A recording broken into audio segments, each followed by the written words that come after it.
Перс жаңы жылы жаз менен башталгандыктан биздин жаңы жылды тосуудагы көптөгөн каада салттарыбыз да жазга окшош. Жаратылышка жан киргени бизде айлана тегерегибизди тазалап, сергитүүгө дем берет. Биз жаңы кийимдерди сатып алабыз. Ошондой эле гүлдөрдү, өсүмдүктөрдү сатып алып отургузабыз. Үйлөрүбүздү, иш бөлмөлөрүбүздү, көчөлөрүбүздү тазалайбыз.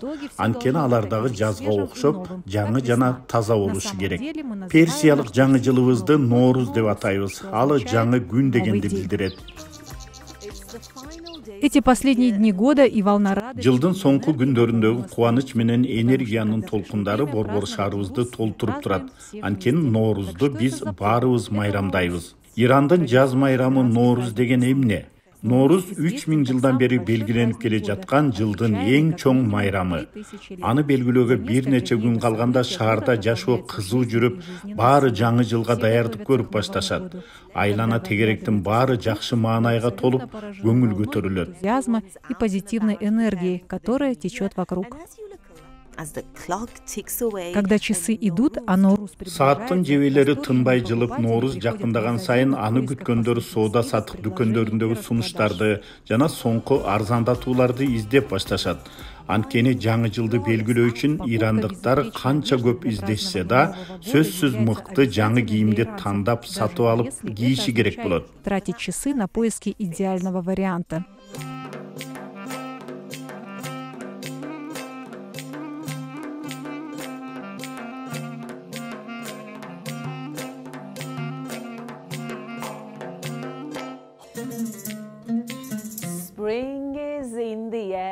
Весна в воздухе, и вы можете почувствовать. Жаздын деми абадагы жылуу желдин, дарактардын жалбырактары жана кооз гүлдөрүн термеп, куштардын сайрашы менен сезилип баштады. Жаратылыш жаңы түскө кирген жаңы жылды ирандыктар жаңы кийим менен тосушат. Бул бир гана адамдарда эмес, биздин шаарыбызга да тиешелүү көрүнүш.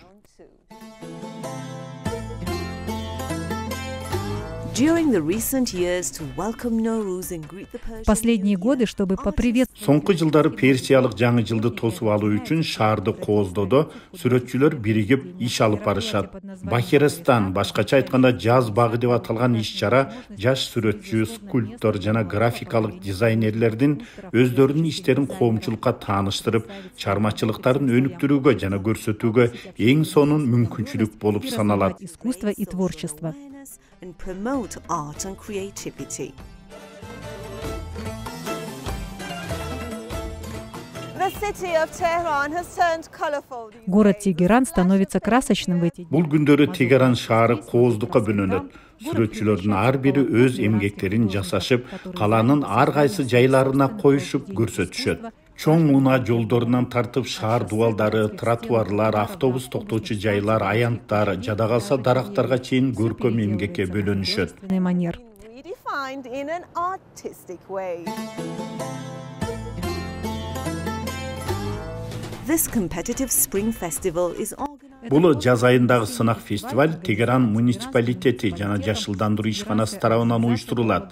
Ага катышуу үчүн миңдеген эмгектер калыстар тобуна алдын ала жөнөтүлүп, алардын ичинен мыктылары тандалып алынат да ишке ашырылат. Алар дубалдардагы сүрөттөр, скульптуралар, графикалык дизайн боюнча эмгектер, инсталляциялар жана экологиялык искусстволор. Эрежеге ылайык сүрөтчүлөр өтө кымбат эмес, жөнөкөй, жеңил жана экинчи жолу иштеп чыгууга жөндөмдүү материалдарды пайдаланышы керек болот.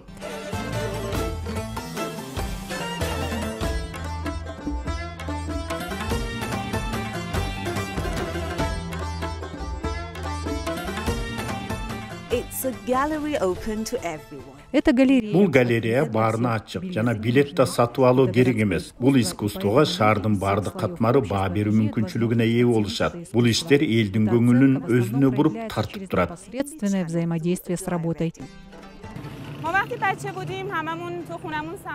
Когда мы были детьми, у нас были стальные самовары. Биз бала кезде болоттон жасалган самоварлар болот эле. Аларды күзгү сыяктуу пайдаланып, жүзүбүздүн кыйшайганын көрүп алып абдан күлөт элек. Бахирестан долбоорун ойлогондо ушул эсиме түшүп, кыйшык көрсөткөн күзгүлөрдү жасап алып келдим. Алардын жанынан өтүп бараткан адамдар өздөрүнүн өзгөргөн кебетелерин көрүшөт. Анын мааниси адамдар өздөрү же достору менен чогулуп келип, көңүл ачып, тамаша кылышып, биздин ишти көрүп кетишин каалайм. Что когда люди проходят мимо них, они проявляют свою реакцию.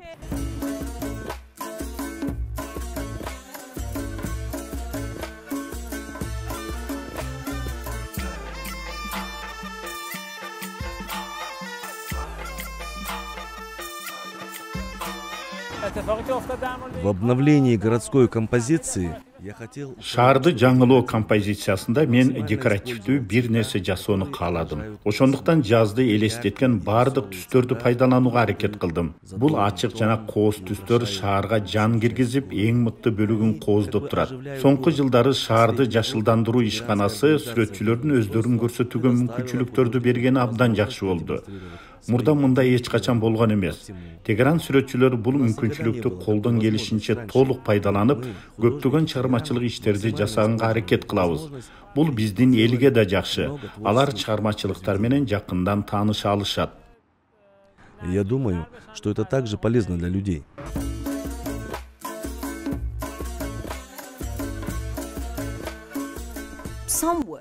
Кээ бир иштер экологиялык көйгөйлөргө арналган, өзгөчө дарактарды сактоо темасына. Куураган дарактар сүрөтчүлөрдүн тактасына айланат. Аны бардык тараптарды токойлорду сактап, климаттын өзгөрүүсүнө таасир этүүнү төмөндөтүүгө чакырык катары пайдаланышат. Мен артымда турган дарактардагы эки адам жөнүндө ойлонуп жатам. Ага алар кам көрүп жатышат.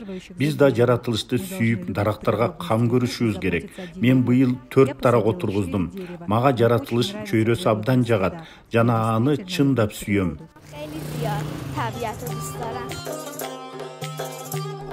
Мен балдарга жардам берүүнү чечтим. Ошондуктан аларга кездемелерди тигүүгө жардам бердим. Алды менен оңой эле көрүнгөн болчу. Элестетсеңер, ушинтип бири-бирине кураштырып олтуруп, көпүрөнүн башына чейин жеткирүү керек экен. Мен ардайым шаарда бир өтө чоң алыпты жасагым келчү. Алы жакшы нерсе балдардын эсинде калып, кооз жана көңүлдүү атмосфераны жаратса дегем. Мен бул идеямды ушул бийиктиги 14 метр көпүрө аркылуу ишке ашырам. 8000 пластикалык пакет 120 метр квадрат аянтты толугу менен жабат. Эң аягында чоң көздөр мен жасаган алыпка жармаштырылат.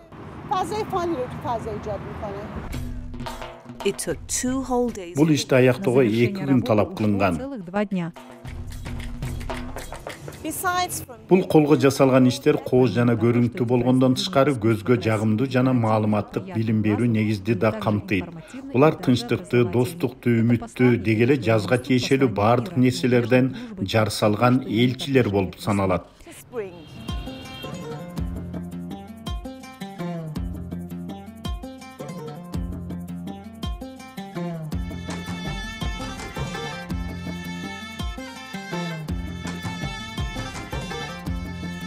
Инсталляциялар өтө ар түрдүү. Сүрөтчүлөр шаарды өздөрүнүн уникалдуу стили жана көркөм техникалар аркылуу кооздошушат. Фантазия, ойлоп табуулар, юмор, жаратылыш, ойнок трансформациялар күндө көрүп жүргөн шаар объектилеринде орун алышат. Башкы тема көрүүгө мүмкүн болгон көркөм чыгармалар.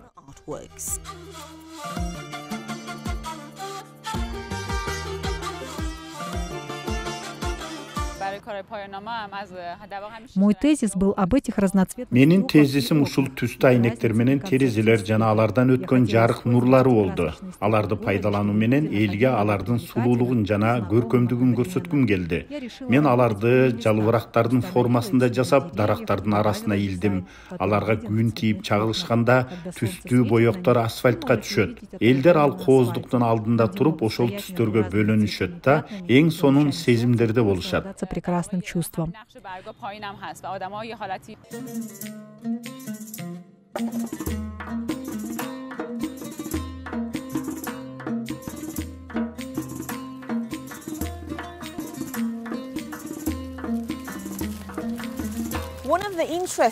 Жаз фестивалинин кызыктуу бөлүктөрүнүн бири түрдүү түстөгү жумурткалар. Алар шаардагы майрамдык маанайды билдирип турат. Иран маданиятында жумуртка төрөлүү жана түшүмдүүлүктүн символу. Бул жумурткалар айнек буласынан жасалып, бийиктиги 150 сантиметрге жетет. Көрүп тургандай, алар кооз боелгон.